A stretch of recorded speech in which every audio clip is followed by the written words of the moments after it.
Okay, all right. Morning, everyone. Welcome back to our morning Cuppa at 8. I'm Joseph here. So, looking at the Hang Seng Index, right, we can see that the correction still in play. Yesterday the index just dipped lower, right? We just keep our stop loss point at 600 point level, yeah. And looking at the news yesterday, right? That's one big news that Trump, right, has urged Israel and Iran to have immediate ceasefire, right? So far, what we do read this morning is that the um, IGRC have committed to stop the aggressions. Should the Israel also do the same, right? And that's actually a good news for everyone. And one big news that actually break out this morning is that the OpenAI have do secret filing on their intentions to list in the US market. Right, just 1 week after their rival Anthropic mentions they are going for public listing as well. So I think in this week there are three companies that actually have garnered the market attentions, which is the OpenAI, Anthropic, as well as yesterday what we mentioned about the Tesla, the SpaceX, right? So far this morning, the Bloomberg mentions that several institutional funds they have put up interest as much as 10 billion each, right? The book is going to close on the Wednesday, right? And then on they are going to do a pricing on the Thursday, and then Friday it will list at the Nasdaq. So I think the speed of this process is actually very fast, right? So the market is looking at what kind of bids they're going to receive on the start on this SpaceX, right? So far, the money raised is about 75 billion that value the company more than multiple of billions, right? And so let's go back to the Hong Kong market, right? What we do see is that the corrections in play, and I think that one of the sector that have been very resilient is actually the banking counters. Look at the Bank of China, stock code 3988, right? Yesterday, despite that market have a mild pullback, I continue to charge higher, stay above 530, right? Going towards 545 and followed by 560.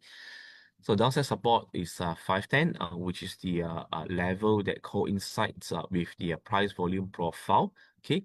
Then on we also have the Ping An Insurance that have been going a correction. So strategy is that you can go for a momentum play, you can go for a Bank of China, or you want to go for stocks actually coming down, buying at low, right? One counter Ping An, right? That I'm seeing that the share price is coming towards support level of 55.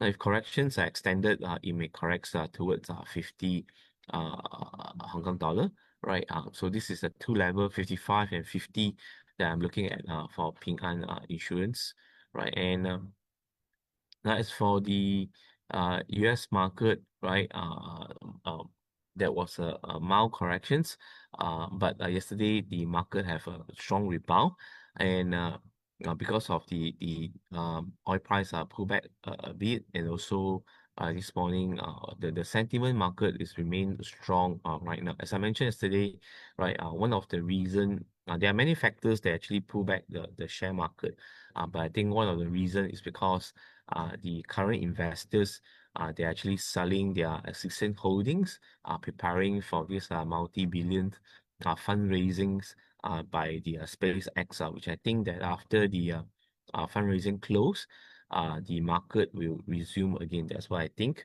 And apart from that, looking at also the uh, price actions, Slumberger stock code SLB remains a positive setup right now.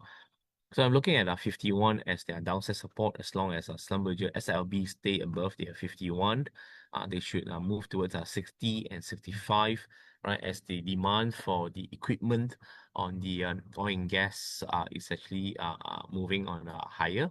right? So hopefully the share price will move up in times to come.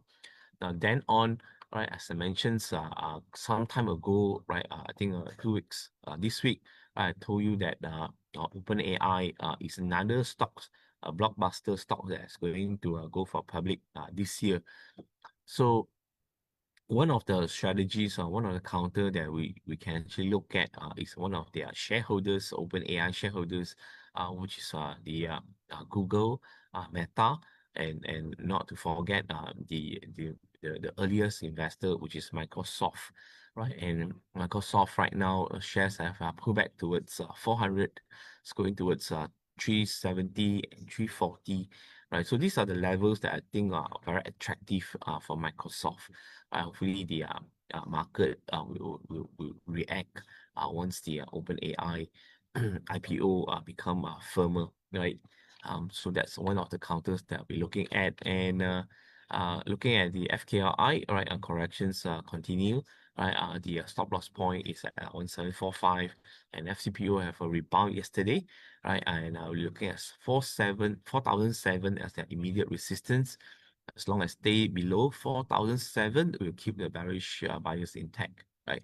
And so that's a stock CMB that I'm looking at right now, right? Maybe I'll just leave the time for David to talk about the banks sector update, right? And this morning the oil price have a mild pullback, right? And right now I do see hibiscus have an immediate resistance at 2 ringgit and 20 cents. Now on the downside, during the May, right, it did form a support level at 2 ringgit. So as long as hibiscus stay above 2, right, it may in a consolidations mode. If it breaks below 2, then it will negate the bullish setup, right? So that's one of the counter that I'll be eyeing at. Now, on top of that, this morning, trading stock are looking at a QL resources that are about to break past 3.70 ringgit. So if the breakout happen, QL will climb towards 3 ringgit 90 and followed by 4 ringgit 10. That's the support 3 ringgit 50. Then we have Heng Yuan, which breaks past 1 ringgit 30, going towards 1 ringgit 40 and followed by 1 ringgit 50. That's the support 1 ringgit 20. So we have one pending breakout QL and one breakout stock Heng Yuan. Okay, so I'll stop here and pass the stage to David on the banking sector. Thank you. Okay, thanks, Joseph. Morning, everyone. So today we have a sector wrap. This is on the recent first quarter earnings. Basically, the banks as on the whole results miss expectations. Of the 9 banks under our coverage, 6 posted results that were in line, while 3 missed expectations, and these were Maybank, BIMB, as well as MBSB.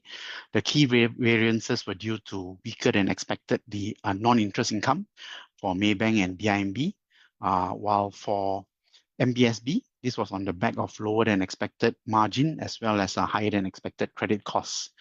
If you look at the sector as a whole, first quarter operating income was down 1% year on year. This was due to lower non-interest income, mainly from revaluation losses on the investment portfolio. But if you look at the fee side, this was actually up a decent 7% year on year. Net interest income was higher on the back of continued loan growth. The key drags, apart from non-interest income, the other drag was on the credit costs, which was higher at 19 basis points, whereas in the corresponding quarters, it was 10 basis points in first quarter of last year and 6 basis points in the fourth quarter 25. And partly, this was a reflection of a low base due to provision as well as overlay write-backs. A couple of highlights from the results briefings. The 2026 guidance from banks was generally retained. This is on expectations that the Middle East situation and high crude oil prices will not persist. And when that starts to normalize, the crude oil prices normalizes, that would be positive for the drawdown of loan pipelines, for execution of IB pipelines. Investor sentiment will be more positive, and that would also be positive for wealth management activities. Generally, the banks are looking at a better second quarter versus the first quarter. Apart from the non-interest income, where we talk about better investor sentiment, the mark-to-market losses also that was suffered by banks should not recur in the second quarter. And also there's a bit of seasonality impact where, for instance, second quarter net interest income tends to be better versus the first quarter.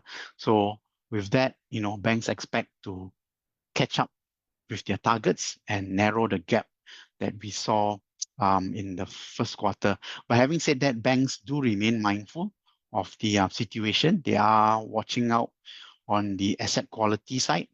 But so far, the assistance that the banks have offered, the take-up rate have actually been quite low. So, that helps support what the banks have said in the earlier on, that the slight uptick Q on Q in terms of gross impaired loans was mainly due to seasonality because they have seen somewhat of a normalization in the second quarter. In terms of forecast changes, we lowered our sector earnings forecast by 2% for FY26 as well as for FY27.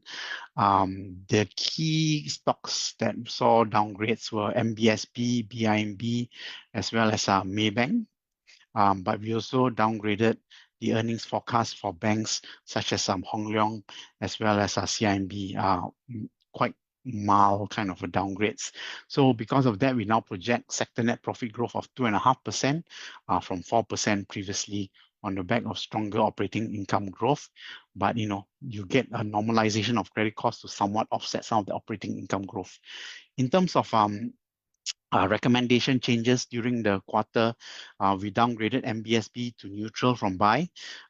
Post earnings revisions, MBSB's dividend yield of now about 5.5% is no longer sector leading, and we think you can get better yields from some of the other banks. The other downgrade was CIMB, where we downgraded CIMB to neutral from buy. This is principally the developments in Indonesia, where because the rupiah is under pressure, we believe that the Indonesian authorities there is going to have to be more aggressive in terms of the actions and policies that they take. This could include tightening liquidity further, which is going to push up the cost of funds, as well as raising rates. So all this could have a negative impact on net interest income for CIMB at the group level. And this is aside from the weakening rupiah, which is also going to impact the translation of earnings. However, we do have quite a number of buys. We like Public, Maybank, AMMB as Hong Leong. And given that, we have about 4 buys, overall the sector is a bit skewed to the positive, and hence we are keeping overweight call on the sector. Okay, with that, I will pass you to the next presenter, Queenie. Okay, thank you, David, for the presentation. Let me just share my screen first. Okay. So yesterday we have issued a trading idea report on Oasis Home, OHM. So to introduce, Oasis Home is involved in the marketing and selling of consumer lifestyle products, both in-house and third-party brands, with the live commerce on Facebook, TikTok, and Shopee, as well as selling in mobile application and website segments. Okay.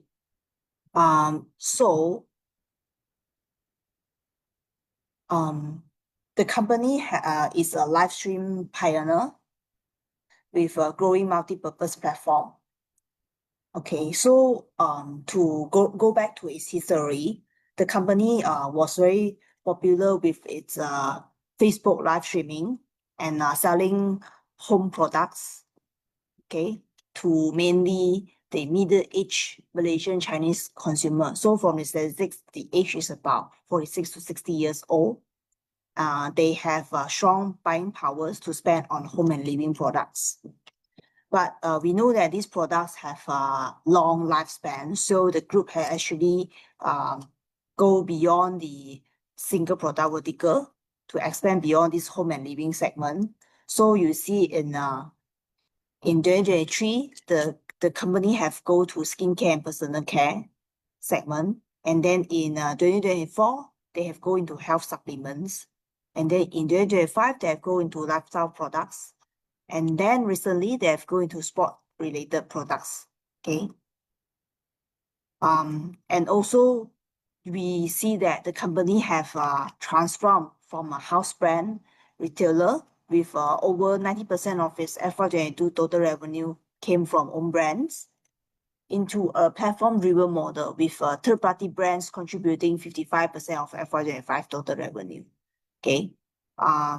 So these third-party brands are mainly from its skincare products as well as sport-related and lifestyle products. Okay. So we can see there is exclusive overseas skincare partnerships, and then collaboration with brands such as Oriental Copy, Signature Market, and Wanzhou, as well as its appointment as the exclusive online distributor for the FIFA World Cup 2026 merchandise in Malaysia. Okay.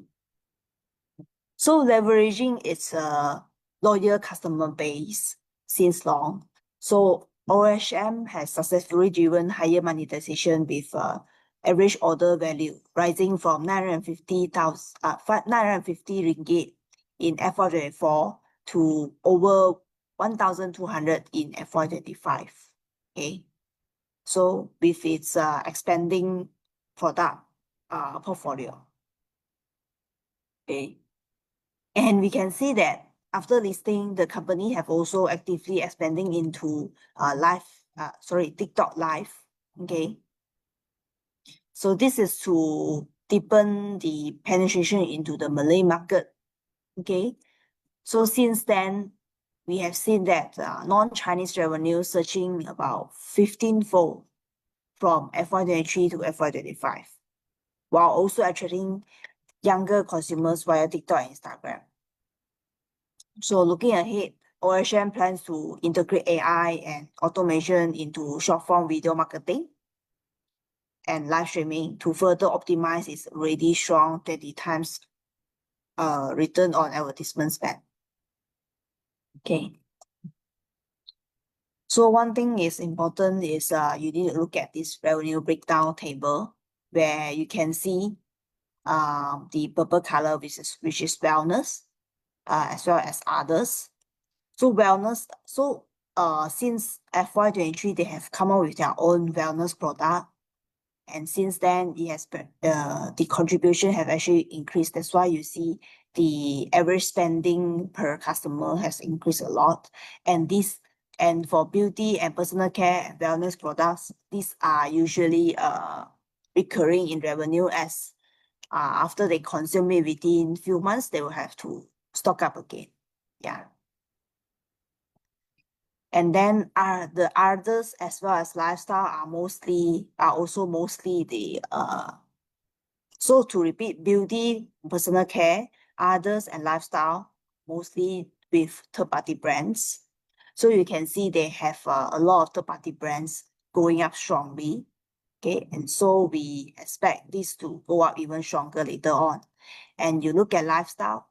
Lifestyle is the new one, which is in orange color. That one is mostly from the FIFA World Cup products.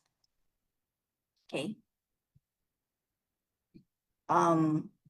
So with that, we expect OHM to register a 3-year CAGR of 25.8% from 2024 to 2027. Okay. So all in all, Oasis Home is rapidly evolving into a live commerce platform, capturing a larger share of third-party brand advertising and distribution spend. The upcoming FIFA World Cup 2026 event presents a timely catalyst through its exclusive online merchandise distribution rights, while expanding skincare and wellness collaborations at another growth leg. Coupled with rising penetration among millennials and non-Chinese consumers via TikTok Live, OHM 12 times FY27 FPE and 0.56 times PEG appear undemanding against its earnings growth. So we ascribe a PE of 16 times on its FY27 earnings to derive a fair value of 48 cents. So the valuation is in line, is derived from negative 0.5 standard deviation from Bursa Consumer Index mean. So of course, there's some risk to our earnings forecast as well as fair value. Okay, so that would include intense competition and operational disruption from dependence on third-party hosting platform. Yeah, that's all for me. Yeah, thank you for dialing into our Morning Cuppa and Egg Facebook live today. We hope to see you guys again tomorrow. Thank you.